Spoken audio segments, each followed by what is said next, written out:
The Kansas City Chiefs are gearing up to take on the Baltimore Ravens in Week 1 of the 2024 NFL season, and we have a depth chart as of August 31st, which I believe means this will be the players on the field this coming Thursday. Now, there are a couple of things which are noteworthy in the starting lineup, but a lot of the fun to be had in this video is to be had talking about the different backups here. Now, on the offense, Hollywood Brown and Rashee Rice are listed as the starting wide receivers.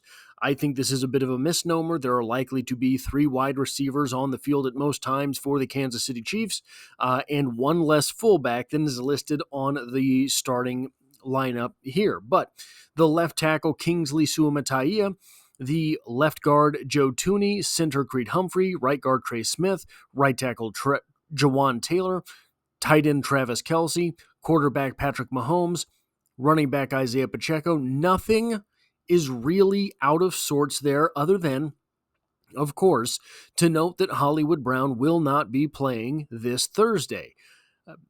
There is one other player not going to be playing this Thursday as of about 30 minutes ago while I am making this video. That is Clyde Edwards-Helaire on the non-football injury list with his PTSD issues. So he is going to be out, I believe, at least the first 4 weeks of the season. I imagine the Chiefs probably saw this coming, and that is why they opted to bring in a veteran like Samaje Perine rather than have the 3 running backs on the roster that they had, plus a guy who is young. On the defense, there are a couple of surprises. Well, one surprise and one I was on board for this the whole preseason. At defensive end, George Karlaftis and Mike Dana will start. Defensive tackle Chris Jones and Tershawn Wharton is the other starting defensive tackle. I think that most people, myself included, expected Derek Noddy to be the second, what is going on with my glasses here? The second starting defensive tackle for the Kansas City Chiefs. So Tershawn Wharton getting the nod. I think what this might be strategically is the fact that we are going up against the Baltimore Ravens. Their quarterback is particularly fast, mobile, and active. So I think that this is a move to have more speed on the field at defensive tackle than is represented by Derek Noddy and Mike Pennel. The linebacker crew, Nick Bolton, going to be on the field. Drew Tranquill and Leo Chanel. The cornerbacks are Trent McDuffie and Jalen Watson, the other starting cornerback. Just like I think most of us probably expected. What is going on here? I can't see. Oh, there it is. Sorry about that. The safeties starting are Justin Reed and Brian Cook. Not a whole lot of surprise there, but I think we are going to see a great deal of Jaden Hicks on the field as well. The special teams themselves provide one surprise for me. Maybe I simply was not paying attention at some point, but Harrison Butker, kicker, holder, Matt Araiza, punter, Matt Araiza, long snapper, James Winchester, punt returner, Xavier Worthy, the starting punt returner for the Kansas City Chiefs. That I was not prepared for. I thought it was going to be Mecole Hardman. The kick returner is Mecole Hardman. There will be on the field Mecole Hardman and Sky Moore to return kicks for the Kansas City Chiefs. Now, the backups is where things get a little bit more interesting here. The wide receivers, we have Justin Watson and Xavier Worthy listed at the number 2 spots. I think at this point in the season, you are likely to see Justin Watson on the field very often as the 3rd wide receiver, but you're going to see a lot of Xavier Worthy. One thing worth noting with the Baltimore Ravens, they have a lot of very large cornerbacks, guys that are going to be, if they can get their hands on an Xavier Worthy, he's not going to get off the line. Now, Andy Reid is going to be very good at not letting players get their hands on Xavier Worthy.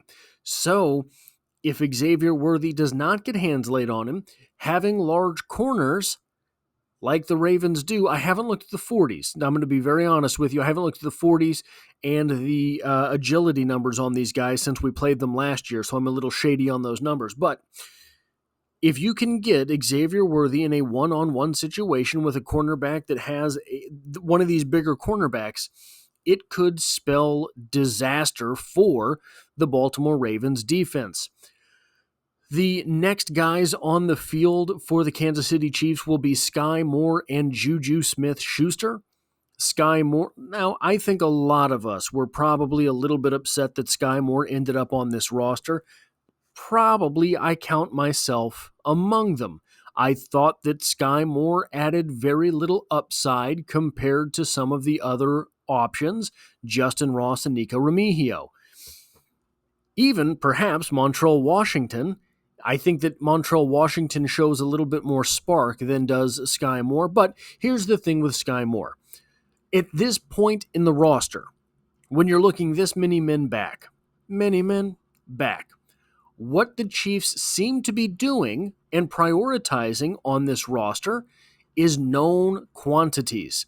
You know Sky Moore, you know Juju Smith-Schuster, you know McCole Hardman. You have done so many things with all of these players. So I think what is being prioritized here with Sky Moore being so low on the roster is that you know he can produce to the tune of 250 yards at least during the course of a season.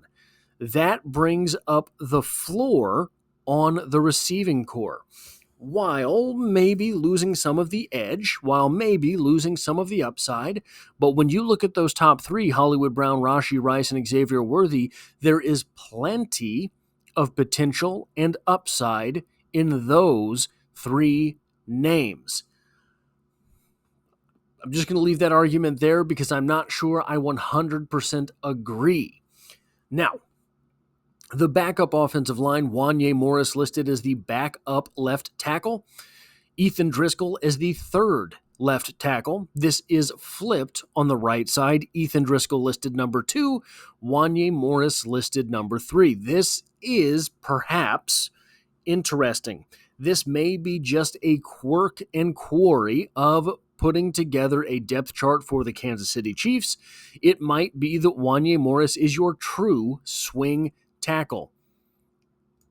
It might not be. It might be that Wanya Morris is the backup left tackle and Ethan Driscoll is the backup right tackle. That would be bad things for Wanya Morris and great things for Ethan Driscoll. Bad for Wanya Morris because what it suggests is that he is not able to establish himself as a dominant talent over even the likes of an undrafted rookie free agent who probably shouldn't have been undrafted. I will grant that, but still, Wanya Morris has a year in the league and was a third-round pick. I think Wanya Morris has done some pretty good stuff on the football field. He seemed to get lost and overmatched and exposed at the end of his starting experience last year. But I don't think that is all that uncommon. Hopefully, it is something that Kingsley Suamataia is able to bypass. And I think he might be able to. Now, another interesting quirk with the backups here. The left guard backup is Mike Caliendo. The center backup is Hunter Nourzad. I think going into this season, the plan was probably that Mike Caliendo would be good enough to stave off Hunter Nourzad for the backup center position. I don't think he was good enough. I do think he was good enough to be essentially the swing guard. So I don't know that I buy necessarily CJ Hansen being the backup at right guard. I think that if Trey Smith were to have to miss time, it would be Mike Caliendo that steps on the field the same way that we saw with Nick Allegretti in the past. Now, I do think that with this stable of offensive linemen, we are going to see, probably not week 1, probably not week 2, but I think we are probably going to see a little bit more rotation than we have in the past. There are 2 tackles that the Chiefs can count on, they think, in those backup roles. There are 3 guards, and if you listened to the way that Brett Veach was talking about CJ Hansen and Hunter Nourzad, 3 centers as well.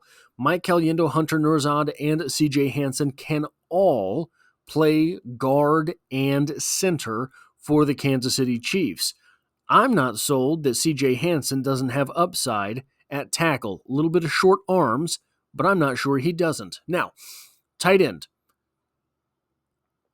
Noah Gray is still listed at number 2. Jared Wiley still listed at number 3. Peyton Hendershot finds his way onto the depth chart at number 4, where we all kind of assumed he would be slotted. I think this is true for now. I'm not saying they're lying to us. I think this is true for now. I think that Noah Gray will be the second tight end on the field. I think that Jared Wiley didn't quite show all of the things that you need to show in the preseason. He looks to me to be a bit hesitant, but not scared. I don't know if that makes any sense simply by the power of the English language, but what I mean by that is he looks to be, he doesn't look like he's outmatched on the field. He doesn't look like he feels outmatched on the field. He looks like he is unsure of assignments yet, which would make sense, and that is keeping him from executing the way that an athlete like Jared Wiley can. Noah Gray is Noah Gray. Noah Gray is the player that he's been the past 2 seasons, and that is a competent backup tight end. So until you can show basically starter level skill and assertion on the field, the Chiefs have no reason to put him over Noah Gray. I think that day will come, and I do not think it will be in the second half of the season. Peyton Hendershot is apparently a guy that I guess was acquired mainly for special teams needs. I guess. I don't know. It seemed to be the way that Brett Veach talked about him. I think that he has upside as a receiver. He is a tough guy. I think that he has upside as a blocker. So I think that he is the Blake Bell, the new Blake Bell for the Kansas City Chiefs. And I think that his acquisition will be more interesting than simply special teams. At the running back position, Isaiah Pacheco is the starter, of course, but Clyde Edwards-Helaire, as I stated earlier, will miss at least 4 weeks of football, meaning that right now, Samaje Perine is that second guy. Now, I don't know. I believe the NFI list means that the Chiefs can sign another player without having to promote from the practice squad. I think because it's like the injured reserve. You get to sign another player, and I think that's how that works, right? Am I wrong about that? Anyway, Samaje Perine is the backup going into Baltimore week, not knowing the playbook. So the backup running back position is going to be a little bit rough this week. Are we going to see more Carson Steele, who has been here the whole time but is a rookie, an undrafted rookie? Or are we going to see Samaje Perine, who certainly has some semblance of what the Kansas City Chiefs playbook means because he's been a professional for so long as Patrick Mahomes, but does not know the plays in particular? I don't know, but I'm excited to see exactly how Andy Reid handles this. Backup on the defensive line.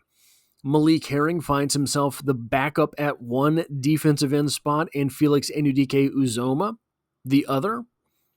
Probably. You're looking at a swing position here as well.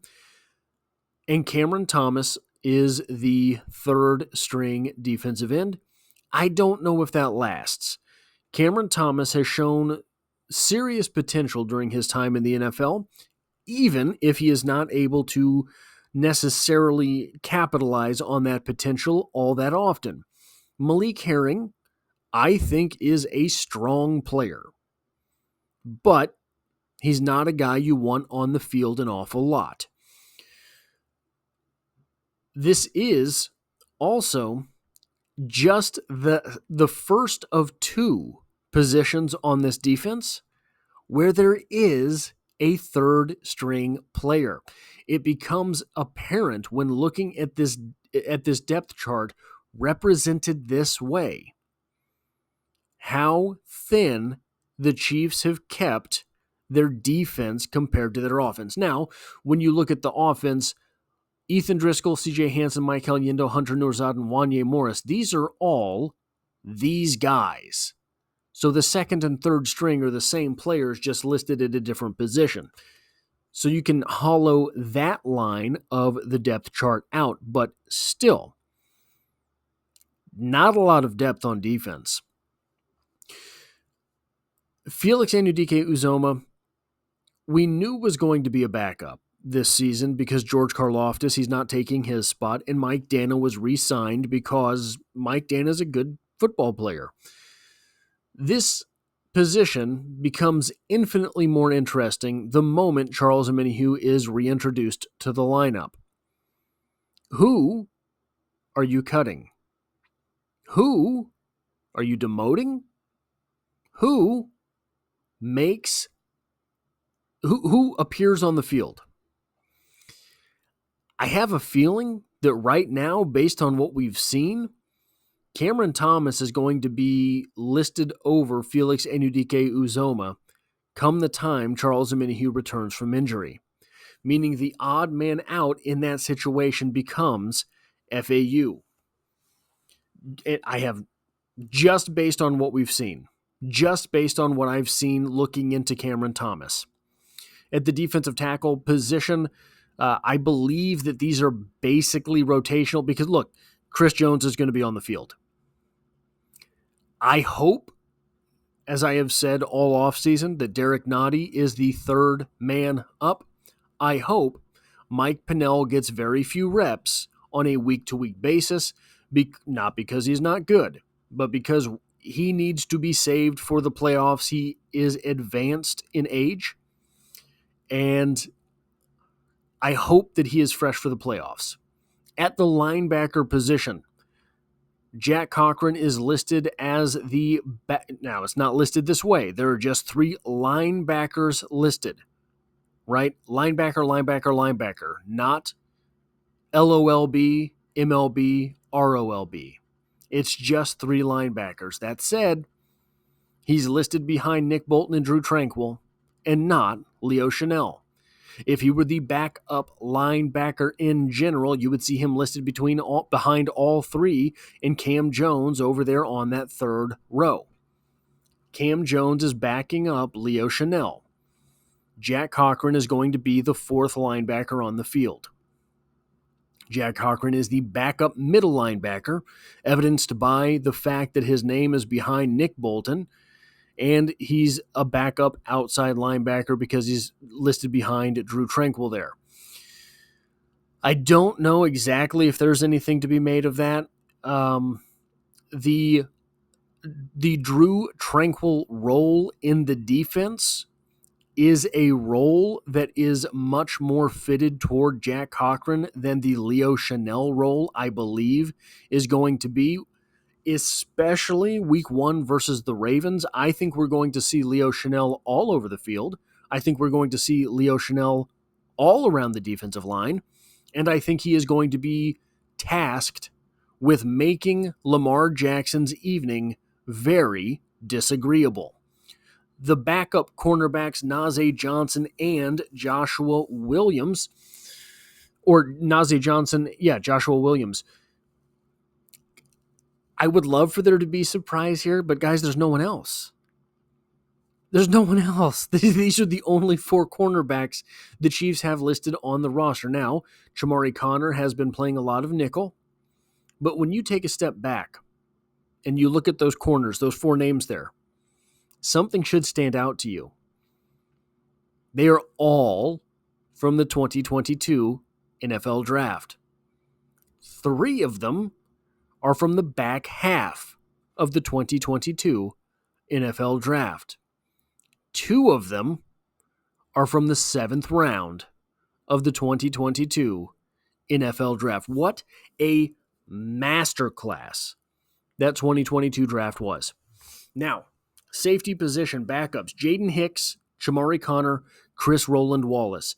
Chris Rowland-Wallace listed as a cornerback on the Chiefs' official website, listed as a safety on their depth chart. Interesting, but I don't know how much it really means.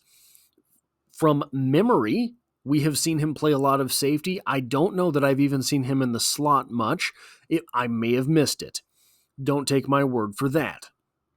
Chamari Connor has played a lot of slot. Jaden Hicks has been very aggressive. I think, and this is a true testament to Jaden Hicks, there were all sorts of whispers last preseason how much the coaching staff liked Chamari Connor. Didn't get a terrible amount of playing time, but he did play in the playoffs and looked pretty good. If they're willing to trust him then, you would imagine they'd be willing to trust him, period.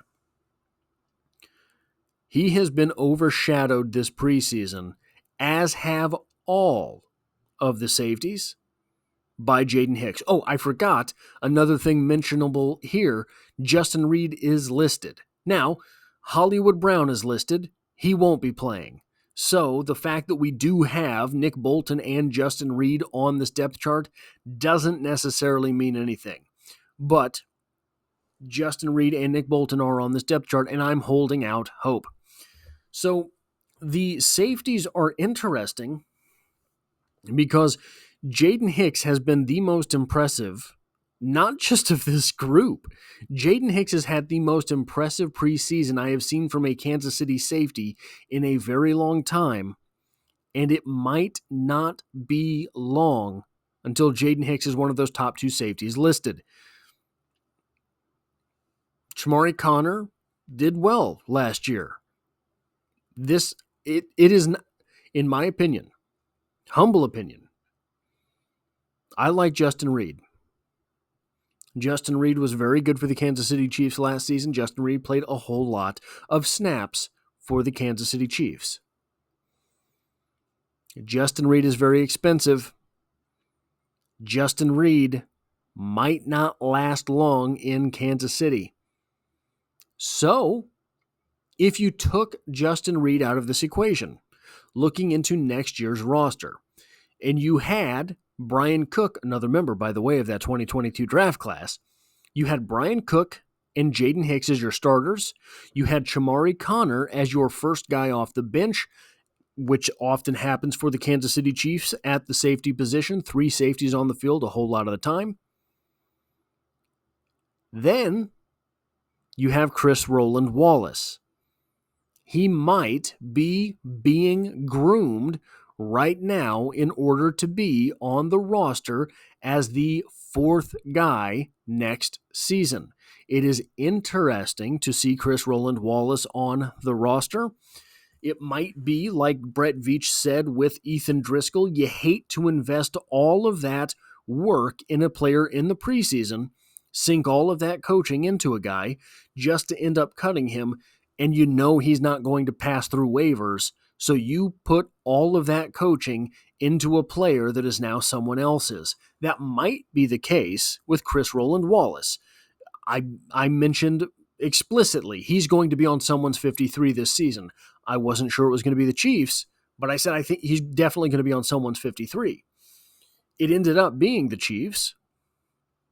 Is that as a placeholder for a larger role next season?